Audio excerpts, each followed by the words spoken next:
Can you hear me? Am I getting through?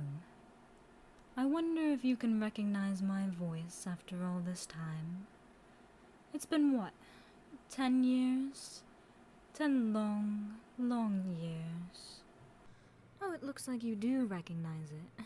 Look at that. Your hand went straight to your hip, even though you don't have a sword sheath there anymore. Silly, silly hero. I remember when you slept with your blade in hand. Have the years really made you so careless and lax? Don't bother looking around for me. I'm not really here. Not physically, anyway. Don't you remember this trick? Back when I tried to turn you and your companions against each other? Yes, you can't forget the Demon Queen, can you? We're bound together, you and I. We were always destined for each other, to share our fates. I think you never realized that, how much you needed me. When you were identified as the chosen hero, you came right for me, ready to carry out the task you were assigned without even considering what would happen to you without me. I always understood, though. I never tried to destroy you, though I let you think that's what I wanted for a long time. Mostly, I just wanted to get rid of your ridiculous little band of misfits. I didn't need any of them. But you know that, don't you? You remember what happened when you finally entered my throne room? I offered you everything. Riches, fame, comfort, safety. I even offered you my hand in marriage. That one I can't help but take personally. Turning down the rest was disappointing. But turning down me, as a spouse, me, who could send nations to war with half a smile, that was just insulting. Confused.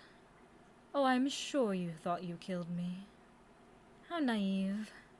As if the Demon Queen could be destroyed with a mere sword, regardless of its little enchantments. No, I was simply weakened. It was infuriating drifting around as a disembodied consciousness. But I wasn't too worried, because I knew that when I fell, you'd fall with me.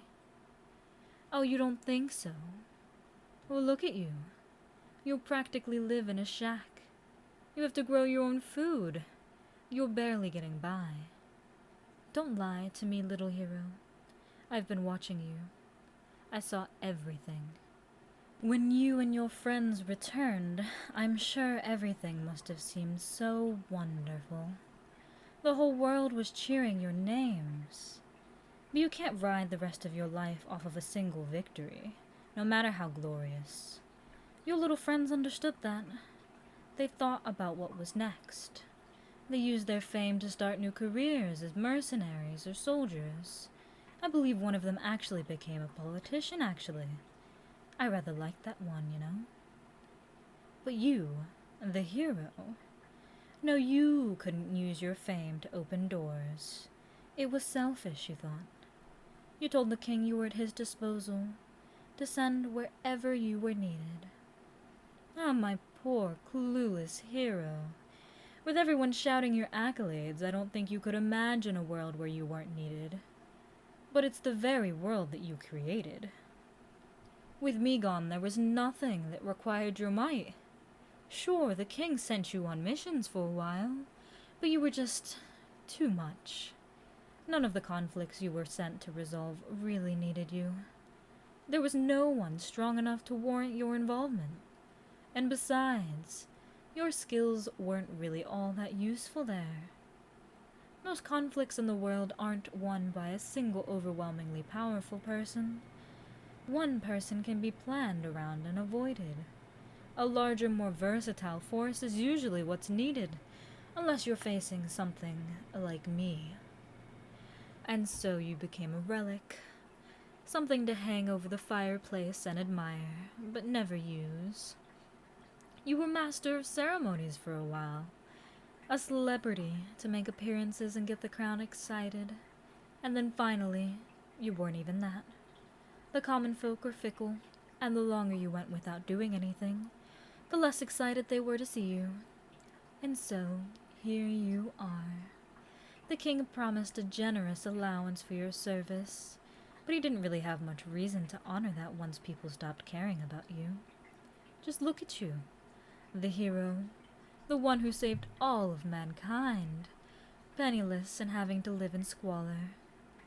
You see, without me, you're nothing. But I didn't reach through the veil of death just to gloat.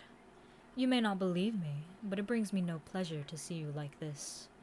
To see the only mortal worthy of my respect, the only one I ever saw as my equal, disregarded by those beneath them? Oh, it only brings me rage. I'm here because I want revenge. Not on you, don't worry. Even in the state you're in, I don't relish a fight with you.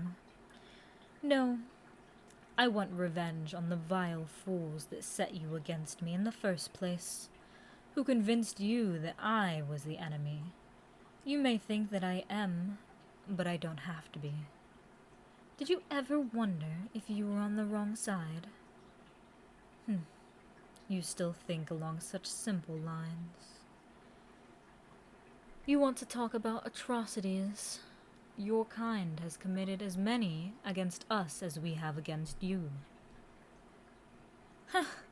Of course we came to conquer the world. It's the nature of a successful kingdom to grow larger. I conquered and united the entire underworld, leaving the mortal world as the only place to expand to. Do you think your kingdom hasn't done the exact same thing? Do you think that the very land that you stand on right now never belonged to another nation? Another people? What do you suppose they'd think of your king? It's our nature to conquer. Both mortals and demons can only survive by consuming other living things. Our existence is chaos and destruction. Say what you will about me and my infernal empire, but there's one thing you can't deny. It's united. You mortals may have banded together to stop me, but you all went right back to squabbling the second I was gone. Under my rule, that would never happen. There would be no infighting, no unfair treatment of each other. Think about that. I want to extend to you the same offer I did when you faced me. Join me, and I'll give you everything. Even half the world if you'd want it. Do you want to know why I made the offer? We, the demons, were the first ones to call you hero in our prophecies. The mortals stole that term and made you out to be their hero, but we believed that you could save whoever you chose. You could be our hero, my hero. We could conquer the entire world and unite it under one rule, together. No. Well, that's a shame. Although you took much longer to decide than last time. I think you're starting to see things my way. Ah, well, I was hoping we could do this the easy way, but... Fool, did you think I was powerless? Did you think I was only a voice? I've been reborn. What do you think of the new body? It's not too different from the old one, but... well, I've made a few tasteful alterations. I'm taking you back with me, and there's not a thing you can do to stop me. Don't bother struggling. Those are cursed chains. You would have had trouble with those in your prime, let alone now. Oh, always so valiant and headstrong. But why don't you try actually thinking ahead for once? What would you do if you escaped? You can't fight me in your condition. You're out of practice, and you don't have any of your enchanted gear. Meanwhile, I'm more powerful than ever. I'm afraid that I'm through giving you choices. You're going to do whatever I want now. I'll finish what the mortals started and break you, so that way I can mold you into my perfect servant. Maybe even a partner and spouse, if you're very good for me. Don't worry, I won't do too much to alter your mind. You may be a bit of a simpleton, but something about your direct approach led you to victory. So, from now on, you'll be putting that brute force method of yours to work for me. Ah, those eyes. Some things never change. Those eyes are the ones I saw when you faced me. You must still resent me. Perhaps even more now than you did back then. But don't worry. In time, you'll understand my point of view. Come along now, dear hero. We have quite a lot of work ahead of us.